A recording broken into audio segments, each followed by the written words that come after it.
Judge, I forgot to approach you on this other case. It's Miss Loyola. Judge. Hold up. Did you catch that? She's already out on bond for allegedly assaulting a peace officer, and now there's a new marijuana charge added to the pile.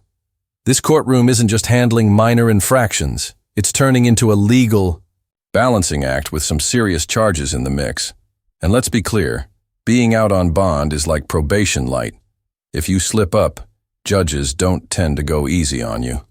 She has an AFM in our court, but she has a felony. So she's on bond for an assault of a family member, Yes. on bond for a felony assault of a peace officer, and now you pick up a new case. And what happened was she went to felony. Oh, hold on. I don't even think we've done probable cause yet. We are going to do probable cause. You have the right to remain silent. Anything you say can or will be used against you. You now stand charged with possession of marijuana. You're facing up to 6 months in jail and or $2,000 fine. Thank you, Your Honor. On March 19, 2025, a law enforcement officer observed a white Chevrolet Silverado ahead of him on the block 600 block of Wilcott Parkway and ran the license plate through the NCIC TCIC. Registration was shown to be expired as June 2024. A traffic stop was initiated and the law enforcement officer made contact with the defendant, the driver. The law enforcement officer observed a strong odor of marijuana, and the defendant claimed at first she didn't have anything in the motor vehicle, then confessed she had marijuana and several pipes. The defendant was detained. Probable cause search of the motor vehicle was done, and the law enforcement officer located multiple marijuana pipes. Law enforcement officer located a small bag of a leafy green substance and a black bag in the back seat. It was identified as marijuana, and the bag was within arm's reach of the defendant. Total weight of the marijuana was 0.09 ounces. She has a license. Yes, Your Honor. It does show for Eligible or ineligible. ineligible? Not allowed to drive. You will now be signing an affidavit with me today promising me you're not going to drive. I don't give a rat's behind what your excuse is. If I find that you drive. I don't care what the excuse is. This is straight up contempt of court 101. When a judge says don't drive, they mean it. It's not a suggestion. It's not a just this once pass. Someone clearly had enough. Now the real question is, will she finally take it seriously, or are we about to see round 3? I can have a contempt hearing. You can be facing an additional 6 months in jail and or a $500 fine every time you drive. You are on bond for 2 cases. Your first bond violation report was filed in February for you not showing up for testing and not picked up a new case. I now revoke your bond on the assault case. Judge, if I may. Please.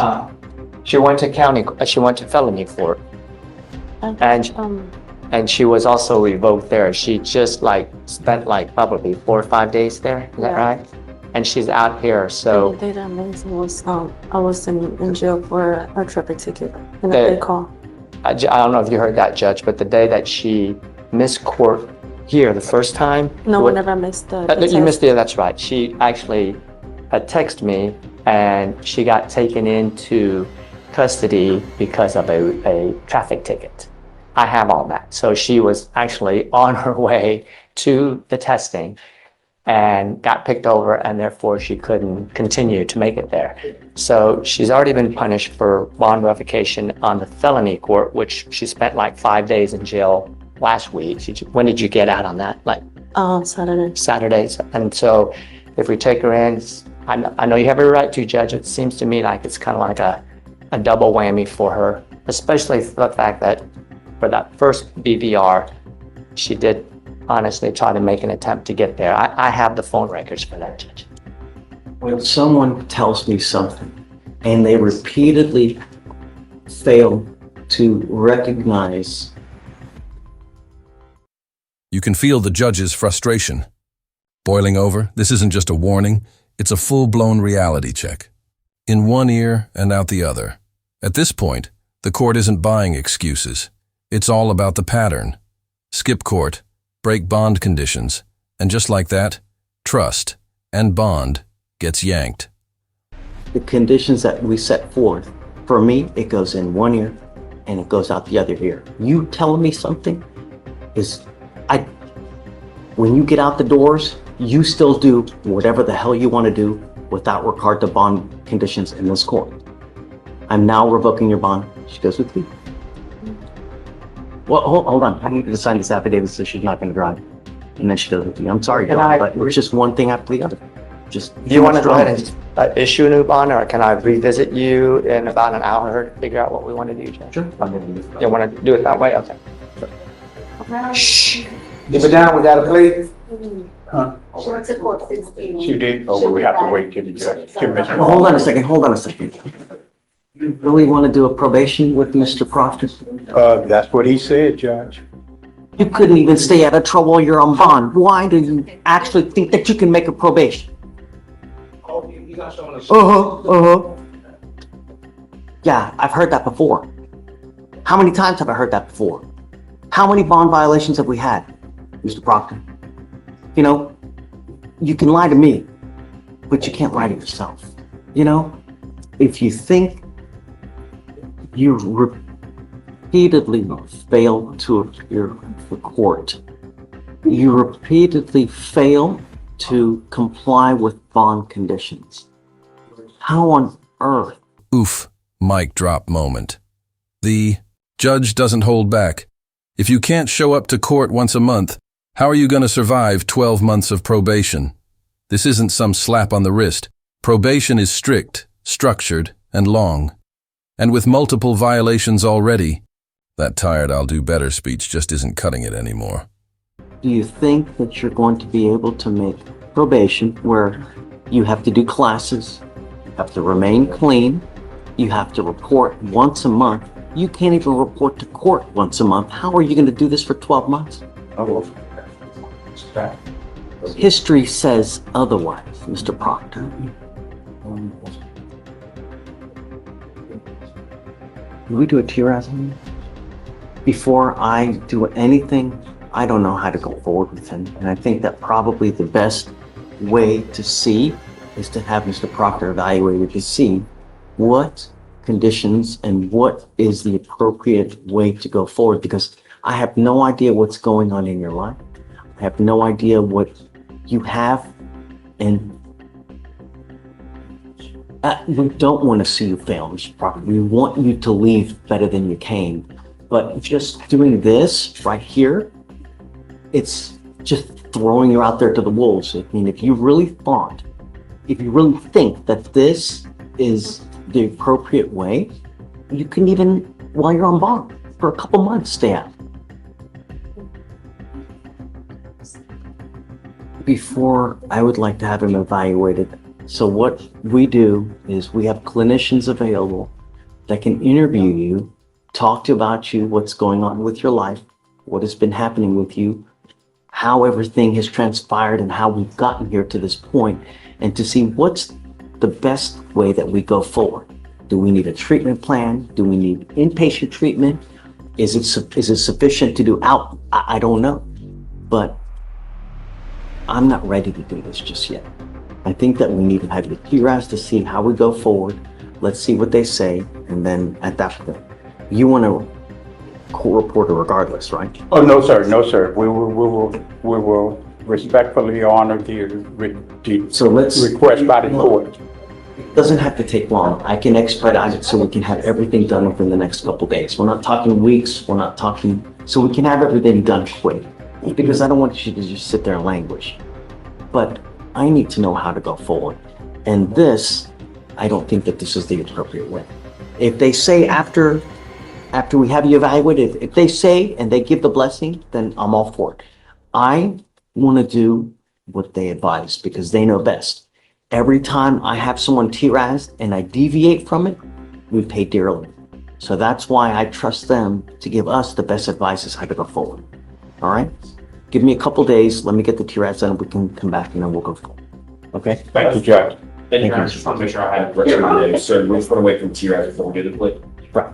Yeah, because I want to know what are the appropriate conditions that we put, because this right now, this is the type of probation that we usually do when people have, no violations or, they've been, but here we have multiple, 4 different violations from one thing or the other.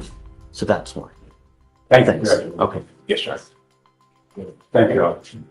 Your Honor, I'm approaching on Mr. Portillo Sanchez. Judge, was presumptively positive for alcohol, fentanyl, and cocaine use. Your Honor, he wants to take a plea for 180 days today, which he's got 22 days credit, so. I don't know. I mean, I think the last time we had said a year, right? We set it for trial, I think, on the 22nd-ish, and he wants to plead to 180. No, okay. Will you accept, is there anything the court would accept? No. I mean, I'm over and over and over. And I don't know if that's what it is that's causing everything in all these cases. But I have a sneaky suspicion that it could be due to all that. You now tested positive for cocaine, fentanyl, what else? An alcohol, Judge. Alcohol. You were on bond for 5 different violent cases. Goes with you? I'm sorry, Mr. Portillo. What I would like to do, because obviously now we now know that there may be a more substantive issue that may be causing all this. So what I'd like to do is have him TRAS to see how we go forward. But I'm not going to just continue to take these cases where we're basically pleading guilty, throwing him in there 30 days, gets out, and he picks up another felony. We have now 4 or 5 open felonies. No, I'm not going to continue to perpetuate this revolving door of you picking up a case, getting out, picking up a case, getting out, picking up a case, and now you're testing positive. No, we will now get to the root. Things just got real. The judge finally says what everyone's been thinking. This isn't just bad luck, it's a pattern. And instead of handing out another quick sentence, they hit pause to ask the deeper question. Is addiction or mental health behind this spiral? A rare moment of compassion in a courtroom that usually runs on rules and rap sheets. Of what the problem is and why you have 1, 2, 3, 4, 5, 6, 7, 8, 9, 10, 11, 12, 13, 14, now 15. It ends today. Goes with you? We'll have him TRAS. Let's see what it says, and then, you know. But I'm not just going to continue to do the same thing in hopes that when he gets out. So, send it for TRAS. We'll come back in a couple days, get the report, and let's see what they say on how it goes. Okay. But I'm not going to just continue to do the same thing and hope for a unicorn, because it's just not going to happen. You know. I would like to just. It's up to you. I would like. I mean, if. But right. Let's figure out what's going on. Sure. I just want to see what option. I mean, Sure. Obviously, as his attorney, I need to see what his options are and meet with him. And I don't want you to do anything you are not not happy with. You know, before we do anything, you know, of course, I want your blessing. And if he says no to what they say, then we just go Have a try, try. and we'll go one after the other. Just be ready, please. Okay. Should we, I guess, set him like for Friday or something and see? I don't know. It's probably gonna be the processing today. I don't know if we're tomorrow. No, there's no way. It's now 11:30. Till tomorrow, he's still going to be processing. Right. So we can't start the TRAS until he's out. Latest will probably be Wednesday is when we get it done. I would say we probably will have the report. Well, but he'll be set for bail review automatically, right? For Wednesday or. But if he stays in holdover, it's somebody to come over there. We usually have people come here to do the TRAS here. Right, okay. Here Okay. to try to expedite it so that they don't sit there for a week or 2 weeks, you know, because we want to. It's not the idea. It's just to hold just for the sake of holding. Is to get everything done quick, so you guys can make the informed decision quick, and we'll see. You know, and the idea is hopefully he's honest, and then try to get to the cause because The option. you know. Before there's a murder case because he's using and he does something that's irreparable, you know? I I understand. mean, how many times have we seen it? So, okay. guys. Thank you. Tiger.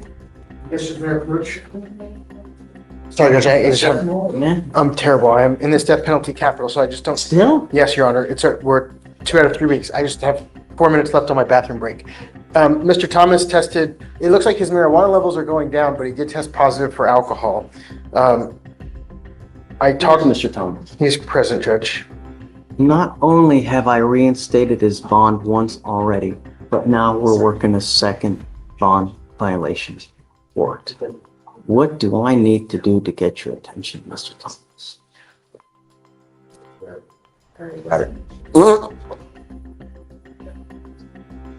Yeah, right. Justin, Yes, Your Honor. what do I need to do? Put his butt in jail?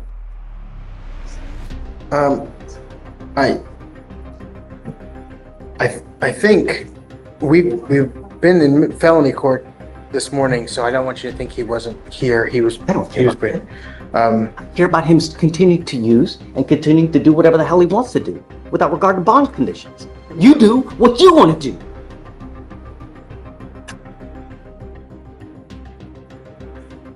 I think I have but one choice, Justin, and to just put him in jail. Judge, what do you think about some AA meetings or some? I don't think it'll. When did we order him not to use? What was the last name again, Judge? This is Thomas, Mr. Thomas. Conditions were set in place on October 11th. This past October, we told him not to use. The marijuana is negligible, so it's almost out of the system. It was at 0.005, I think. I understand the court's frustration and concern. If it's been in bond conditions since October, we're now nearly April 1st. It's been 6 months. So it should have been way, way gone. No, it was from the positive. So you admonished him on the positive not to use, and then, so this was his first test since, February 6th. right, and so that's what I'm saying. So the marijuana is negligible. I know it's not an excuse, but I don't know that we read all of our bond conditions about alcohol. Now, I know that's not an excuse because he signed for it. I get it. But I do want to point out to the court that the marijuana is basically out of the system. It was like, that's why I'd asked for the levels, but it was like at a 0.05 or 0.05. It was, Should we see that? The levels, Judge, let me see if it's in the email. it was, I asked for them, Judge. I know. I saw that you did. What do you do for a living? Where do you work? So it's pizzeria. I'm a chef. What is it? So it's pizzeria. I'm a chef. He's a chef at Russo's Pizzeria, and we're in school. So we are being productive members of society. How do I know that? Am I supposed to take your word for it? You can take his mom's, Judge. I talk to his mom pretty much on a regular basis. Judge, I do see that number. However, truthfully, I don't know what that means. But it is a low number. So that's all I have to offer for it, but. Here's what we're going to do, is I'm putting a scram monitor on his ankle, so I know that he's not consuming alcohol. I'm now going to put a GPS monitor, and I'm giving you a curfew, because I don't want you out in the middle of the night. GPS on the ankle, scram for alcohol, 10 p.m. curfew. This judge just flipped full parental mode. Let's be real. If you need 3 layers of surveillance just to stay out of trouble, that's not freedom. That's probation on life support. So what do you think? Will the monitors keep him in check, or is strike 3 already loading? I'm giving you a 10 p.m. curfew. If you ever have another bond violation, I'm going to revoke your bond, and I'm going to make it so high. Do you understand? Sir. I'm sorry. I will test you again in 2 weeks. If you test positive for marijuana after 2 weeks, then that tells me that you've continued to use, and I'm going to lock you up. Do you understand? Sir. Thank you, Judge. Maybe excuse to go back to very important cases. Yeah, so he's back in 2 weeks to test. If he tests positive after the 0.05 nanograms or whatever the hell it is, if he's still testing positive, I have then nothing that's left it. to say, Judge. All right. I will be speechless. All right.